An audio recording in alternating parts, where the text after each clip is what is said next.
Reformasi PDIP. Kita harus akui partai politik yang saat ini viral dan jadi buah bibir di kalangan masyarakat baik secara offline maupun online adalah Partai Demokrasi Indonesia Perjuangan atau PDIP.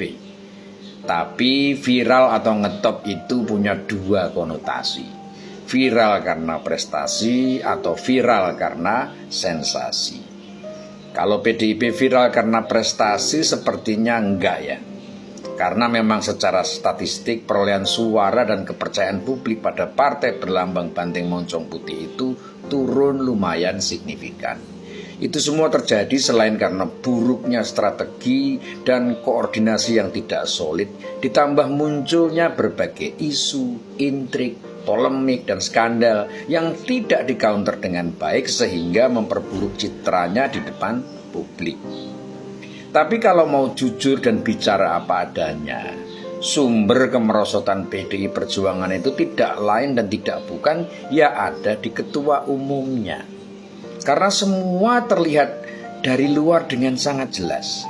PDIP itu punya banyak kader yang berkualitas, profesional dan bahkan visioner.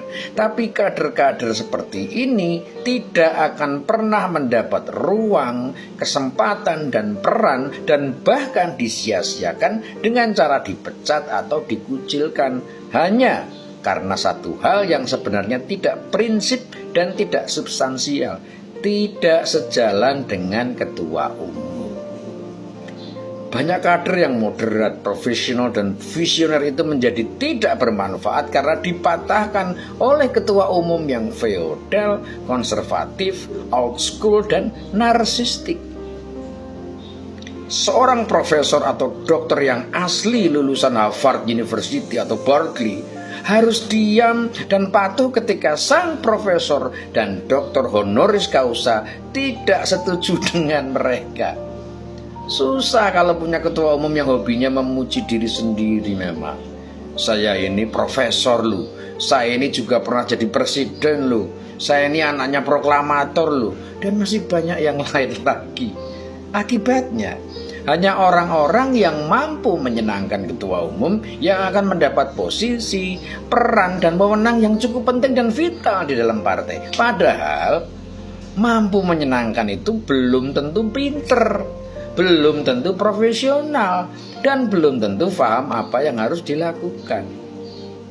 Dan karena itulah, meski partai ini sudah lumayan tua umurnya dan besar jaringannya, tapi organisasinya dikelola secara amatiran atau dikelola oleh orang-orang yang sesungguhnya tidak capable di bidangnya hanya karena mereka bisa menyenangkan sang ketua umum itu tadi. Celakanya, hanya karena merasa disenangkan, sang ketua umum juga tidak lagi bisa membedakan mana masukan yang valid dan mana masukan yang sebenarnya salah dan tidak penting. Berkali-kali itu terlihat jelas oleh publik, baik dari manuver-manuver yang diambil atau dari pidato-pidato sang ketua umum yang makin terdengar ngelantur. Yang bikin teks siapa sih? Kalau bukan pembisiknya? Maka tidak heran seloyal-loyalnya orang seperti Laksamana Soekardi yang membela Megawati dari zaman reformasi akhirnya gerah dan cabut juga. Kesalahan terakhir yang cukup fatal adalah dengan memecat Joko Widodo, kader terbaik yang pernah dimiliki PDI Perjuangan. Meski tanpa dipecat pun Jokowi memang sudah tidak mungkin sejalan dengan sang ketua umum. Tapi berbeda dengan Marwarar Sirait yang tegas menyampaikan pengunduran dirinya, Joko Widodo yang orang Jawa itu masih menjaga unggah-ungguh dengan tidak mengundurkan diri, tapi membiarkan dirinya dipecat secara formal oleh PDIP melalui keputusan ketua umumnya itu. Kalau mau ngomong jujur, Jokowi akan bilang, yang penting saya tidak pergi meninggalkan partai, tapi partai yang menyuruh saya pergi. Memang pergi meninggalkan dan disuruh pergi untuk meninggalkan itu sangat berbeda maknanya. Dalam konteks moral, kalau kita pergi meninggalkan rumah itu artinya kita yang secara aktif atau yang memutuskan diri untuk pergi. Tapi kalau diusir atau disuruh pergi, itu artinya yang punya rumah yang menghendaki kita pergi, atau secara sadar dan aktif memutuskan untuk pergi. Dengan cara ini saja Jokowi sudah bisa mematahkan tudingan tentang pengkhianatan. Jokowi tidak bisa dibilang berkhianat, wong dia tidak pergi meninggalkan partainya. Justru partai yang menuduhnya sebagai pengkhianat yang mengusirnya. Mana ada pengkhianat beneran nunggu dipecat? Karena memang tuduhan pengkhianatan itu dibuat untuk menjelekkan citra Jokowi di depan publik. Seolah-olah Jokowi tidak setia pada partai yang mengusungnya jadi wali kota, gubernur, dan presiden. Padahal yang nggak setia itu siapa? Wong Jokowi nggak kemana-mana kok. Seorang kader yang dianggap membangkang pada ketua umum kan tidak bisa secara otomatis dianggap membangkang kepada partai dong. Kan ada ADART. Kecuali satu hal, bahwa kekuasaan sang ketua umum partai itu sangat-sangat absolut. Atau bisa dibilang partai adalah gue. Ini sama kayak konsepnya Hitler, Mein Kampf, atau negara adalah saya.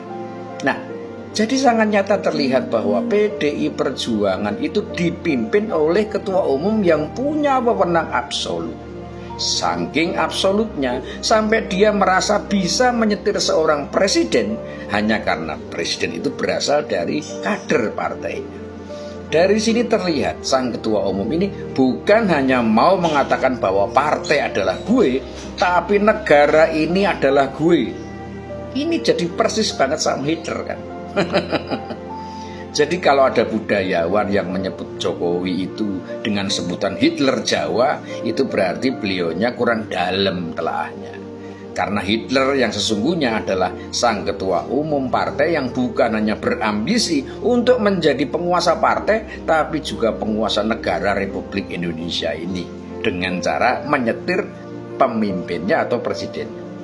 Kalau Jokowi dibanding dia mah gak ada apa-apanya. Soekarno diturunkan karena konsep presiden seumur hidupnya. Soeharto diturunkan juga karena kepemimpinannya yang absolut selama 32 tahun. Nah, sekarang bagaimana dengan Ketua Umum PDI Perjuangan yang menuding kadernya ingin melanggengkan kekuasaan dan menjalankan politik dinasti, sementara dirinya sendiri sudah jelas-jelas mempraktekannya lewat anaknya, keponakannya, cucu-cucunya. Jadi kenyataannya terlihat kan, siapa yang dituding dan siapa yang sebenarnya melakukan. Yusuf Wanandi, ekonom dan pembisnis senior yang dulunya juga loyalis Megawati, pernah mengatakan kalau Megawati pinter harusnya dia mundur. Dengan begitu, sirkulasi di dalam struktur organisasi akan menjadi lancar.